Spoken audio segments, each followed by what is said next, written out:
हरिओम विद्यार्थी मित्रों, आज आपणे गणित विषय अभ्यास करवानो छे। चेप्टर 10 10मो अने 100मो भाग। आपणे खबर छे के आपणे या तासमां विविध देशोना चलनी नाणांनो अभ्यास कर्यो हतो। एना उपरथी आपणे थोड़ा दाखला पण कर्या हता। हवे बीजा दाखला आपणे करीए। जो दाखलो 2, किरण 200 રૂપિયા લઈને ખરીદી માટે ગયો। નીચેનું બિલ જુઓ। દુકાનદારે દર્શાવેલ કિંમતમાં યોગ્ય જગ્યાએ દશાંશ ચિહ્ન મૂકવાનું ભૂલી ગયો। યોગ્ય જગ્યાએ દશાંશ ચિહ્ન મૂકો અને બિલની કુલ રકમ શોધો। કિરણ છે એ 200 રૂપિયા લઈ અને ખરીદી કરવા જાય છે, બરાબર। 200 રૂપિયા લઈને ખરીદી કરવા જાય।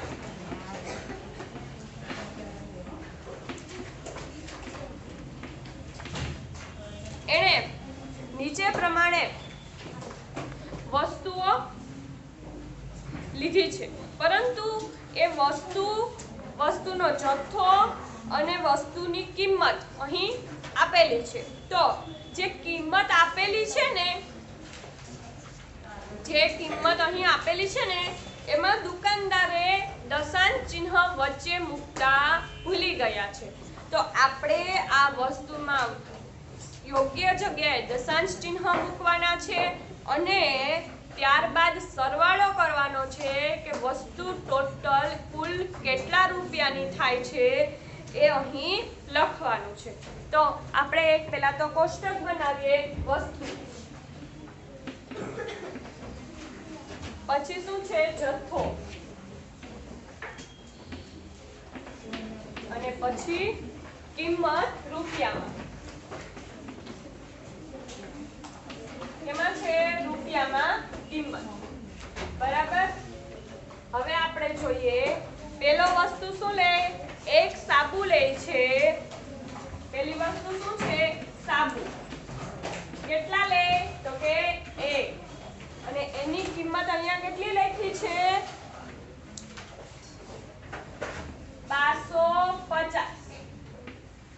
હવે એ બીજી વસ્તુ લે છે લીલા ચણા। લીલા ચણા લે છે। લીલા ચણા એ 1 કિગ્રા લે છે, એટલે કે 1 કિલોગ્રામ। લીલા ચણા કેટલા લે, 1 કિલોગ્રામ, અને એની કિંમત એને કેટલી કીધી છે, 5025, બરાબર। ત્યારબાદ ત્રીજી વસ્તુ શું લે છે, ચા લે છે। ચા કેટલી લે છે, 250 ગ્રામ, એટલે કે 250 ગ્રામ। તો ચાની કિંમત કેટલી છે, 2725, બરાબર। હવે ત્યારબાદ એને કોપરેલ લીધું છે। કોપરેલ કેટલું છે, 1 લીટર, અને એની કિંમત 6000। કોપરેલ લીધું છે એ કેટલું લીધું તો કે 1 લીટર, અને એની કિંમત કેટલી છે, 6000। હવે કિરણ જે વસ્તુ ખરીદવા જાય છે એ તો 200 રૂપિયા લઈ અને આ વસ્તુની ખરીદી કરે છે। કેટલા રૂપિયા લઈને, 200 રૂપિયા લઈને આ તમામ વસ્તુ લે છે। તો અહીં તો જો 1250, એક સાબુની કિંમત 1250 હોય ના હોય, એટલે દુકાનવાળાએ આ રકમ લખીને ત્યાં વચ્ચે દશાંશ ચિહ્ન મૂકતા ભૂલી ગયો છે। તો હવે આપણે યોગ્ય જગ્યાએ દશાંશ ચિહ્ન મૂકવાનું છે। તો આપણે જોઈએ, અહીં હું તમને લખું છું કે એક સાબુની કિંમત કેટલી હોય, દશાંશ ચિહ્ન ક્યાં આવશે તો કે અહીં। શા માટે કે એક સાબુની કિંમત આપણને ખબર જ હોય છે કે 10 અથવા તો 12 રૂપિયા હોય છે, એટલે કે 12.50। ત્યારબાદ વાત થઈ છે લીલા ચણાની કિંમત કેટલી હોય તો કે 50-60 હોય. આટલી હોય 5025 ના હોય. એટલે અહીં 2 અંક પછી આપણે દશાંશ ચિહ્ન મૂકશું. જે દુકાનદાર ભૂલી ગયો છે ને એ આપણે સુધારી નાખીએ. બરાબર. હવે ત્યારબાદ ચા છે એ તો પાછી 250 ગ્રામ જ લીધી છે. તો 250 ગ્રામ ના આટલા બધી હોય 2700 ના હોય. એટલે ત્યાં પણ 2 અંક પછી દશાંશ આવશે. 27.25. હવે આપણે કોપરેલ લેવા જઈએ તો આપણને ખબર જ હોય છે કે કાંઈ થોડું 6000 નું આવે નહીં. તો અહીં પણ 2 અંક પછી દશાંશ મૂકવાનું રહેશે. એટલે કે 60.00. હવે આપણને પ્રશ્ન એવો પૂછ્યો છે કે યોગ્ય જગ્યાએ દશાંશ ચિહ્ન મૂકો. એ તો આપણે મૂક્યા છે. હવે એમ છે કે બિલની કુલ રકમ શોધો. કુલ પૂછે એટલે હંમેશા આ બધાનો સરવાળો કરવાનો. તો હવે આપણે કુલ રકમ જોઈએ.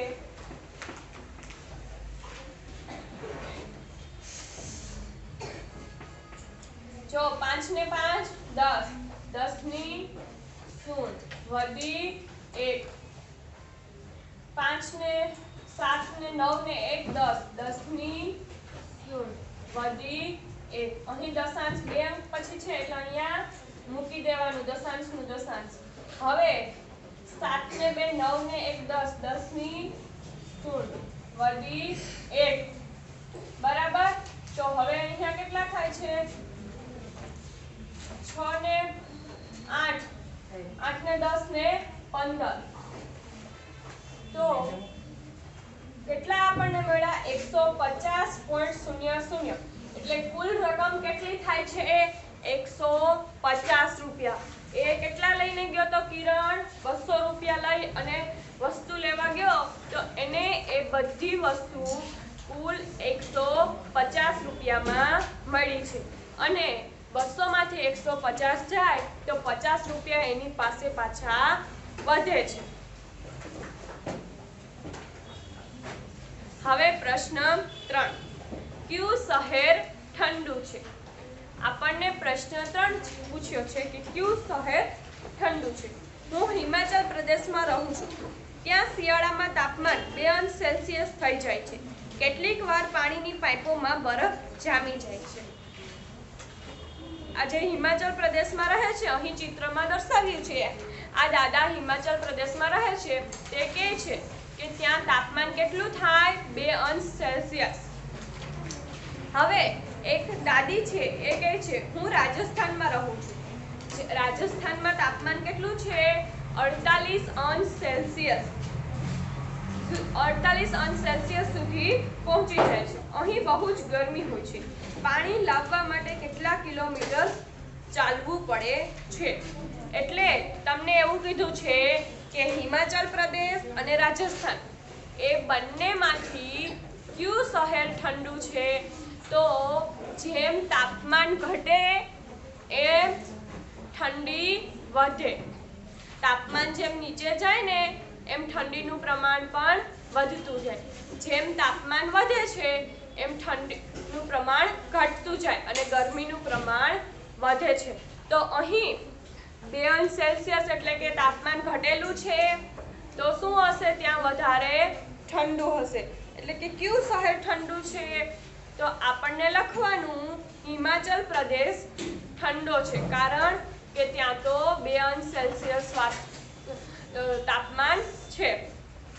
હવે 16 જાન્યુઆરી 2008 ના રોજ બપોરે 3 વાગ્યે દરેક શહેરનું તાપમાન નોંધવામાં આવ્યું. અહીં જે નકશો દર્શાવ્યો છે એમાં આપણને બધા શહેરના તાપમાન લખ્યા. 16 જાન્યુઆરી 2008 ના રોજ બપોરે 3 વાગ્યે બધા શહેરના તાપમાન અહીં લખ્યા છે. હવે આપણને એવો પ્રશ્ન પૂછ્યો છે કે આટલા તાપમાનમાં કયા શહેરનું તાપમાન વધારે છે? એ અલગ અલગ પ્રશ્નો પૂછ્યા છે. પ્રશ્ન પહેલો, બપોરે 3 વાગે કયા સ્થળનું તાપમાન સૌથી વધુ હતું? તે જ સમયે કયું સ્થળ સૌથી વધુ ઠંડુ હતું?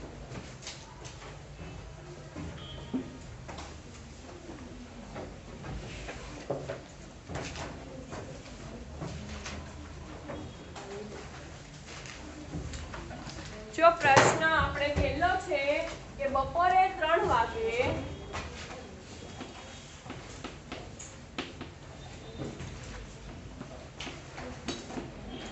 કયા શહેરનું તાપમાન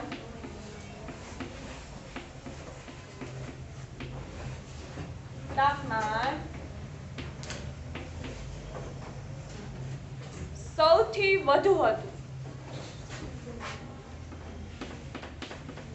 કયા શહેરનું તાપમાન સૌથી વધુ હતું એવું કીધું છે, એ આપણે નકશામાંથી જોઈને કહેવાનું.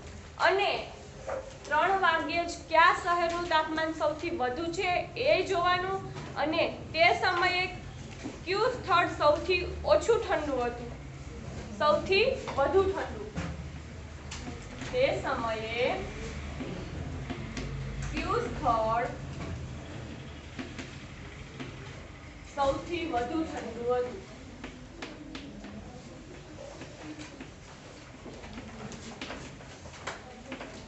સૌથી વધુ ઠંડુ હતું. આપણને અહીં 2 પ્રશ્ન પૂછ્યા છે.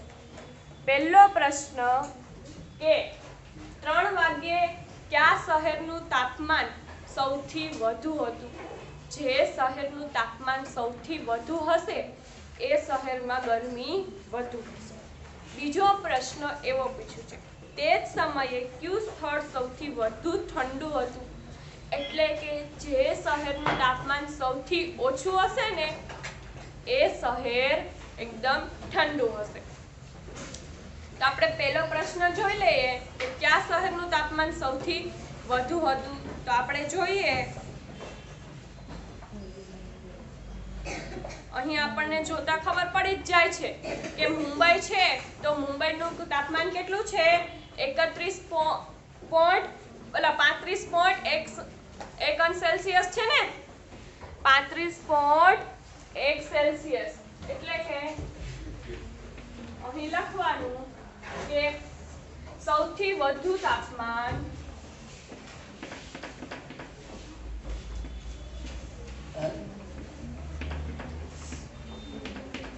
મુંબઈ શહેરનું.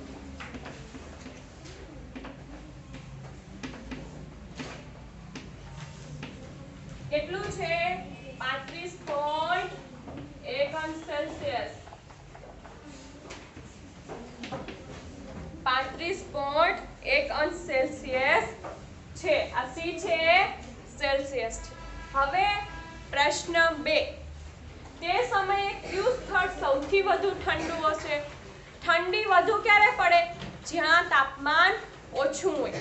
એટલે આમાંથી જોવાનું કે તાપમાન કોનું સૌથી ઓછું છે. તો આપણે જોઈએ કે શ્રીનગર છે. શ્રીનગરનું તાપમાન કેટલું છે? 8.1. તો સૌથી ઓછું તાપમાન ક્યાં થયું? શ્રીનગરમાં. એટલે કે ઠંડુ ક્યાં હોય? શ્રીનગરમાં. તે સમયે કયું સ્થળ સૌથી વધુ ઠંડુ હતું? તો લખવાનું તે સમયે શ્રીનગર સૌથી વધુ ઠંડુ હતું.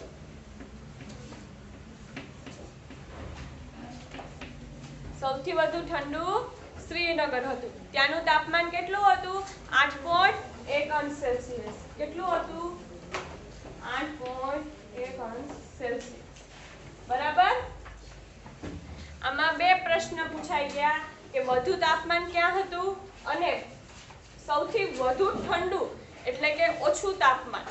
એમ પણ પૂછ્યું કે તે સમયે કયું સ્થળ સૌથી ઓછું તાપમાન હતું? તો શ્રીનગર કહેવાનું.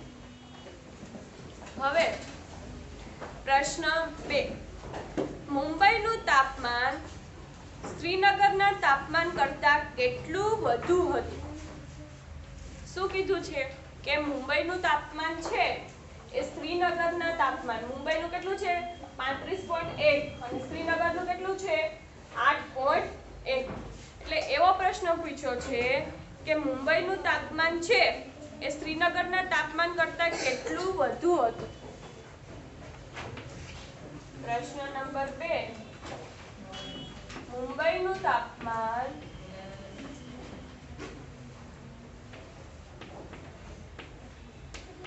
શ્રીનગરના તાપમાન કરતા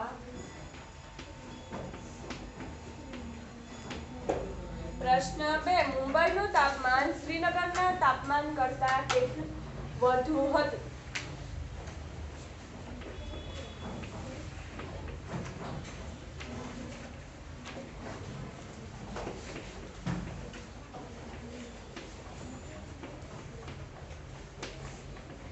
તો આપણને ખબર જ છે કે મુંબઈનું તાપમાન શ્રીનગર કરતા કેટલું ઓછું હતું, તો 35.1 ઓછા 8.1 અંશ સેલ્સિયસ આવે.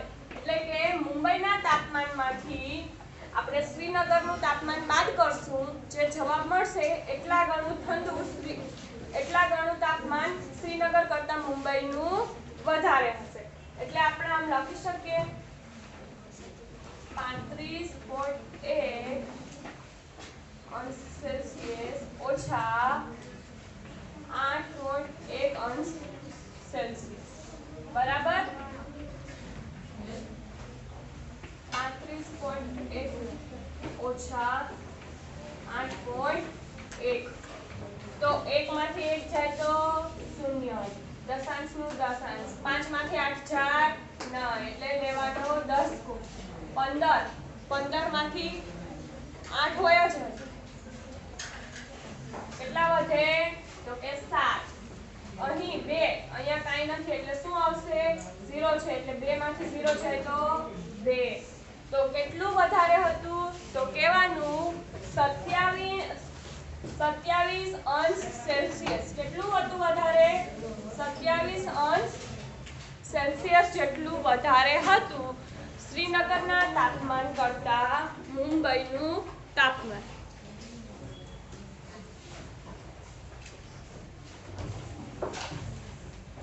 હવે આપણે પ્રશ્ન 3, તિરુવનંતપુરમમાં તાપમાન 40 અંશ સુધી પહોંચે તે માટે તાપમાનમાં કેટલા ડિગ્રીનો વધારો જરૂરી છે.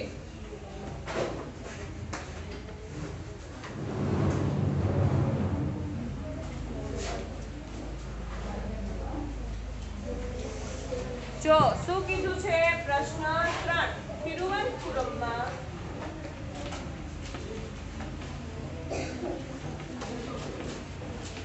તાપમાન 40 અંશ સુધી પહોંચે તે માટે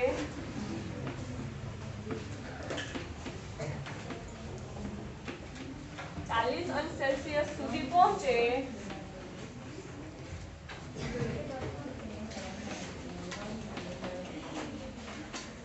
તે માટે તાપમાનમાં કેટલા ડિગ્રીનો વધારો જરૂરી છે.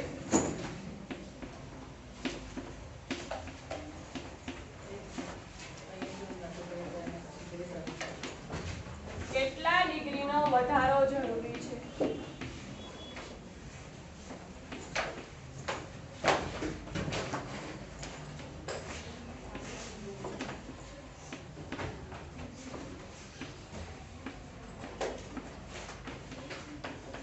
તો હવે આપણે જોઈએ કે તિરુવનંતપુરમનું તાપમાન કેટલું છે. તો આપણે અહીં 33.5 અંશ સેલ્સિયસ.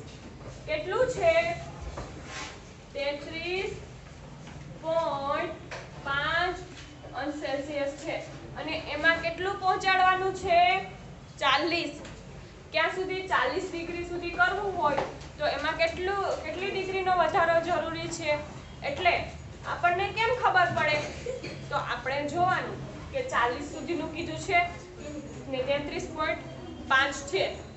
તો આપણે શું કરવાનું 40 માંથી 33.5 અંશ સેલ્સિયસ બાદ કરશું, જે જવાબ મળશે ને એટલા ડિગ્રીનો વધારો જરૂરી છે. એટલે 40 માઇનસ 33.5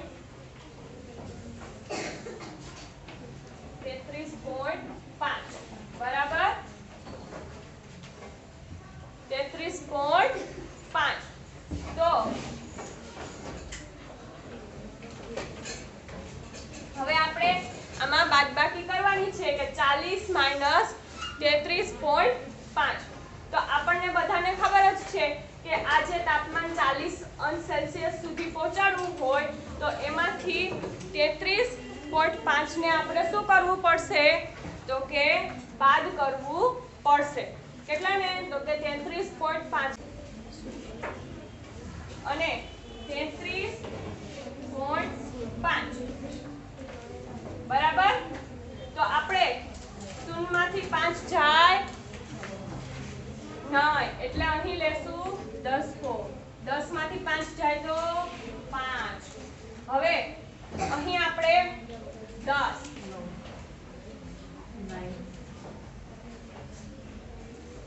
9 માંથી 3 જાય તો 6 દશાંશનું દશાંશ અહીં આવશે 3 માંથી 3 જાય તો 0 તો 6.5 બરાબર એટલે આપણે કેટલા ડિગ્રી તાપમાનના વધારાની જરૂર છે તો આપણે કહેવાનું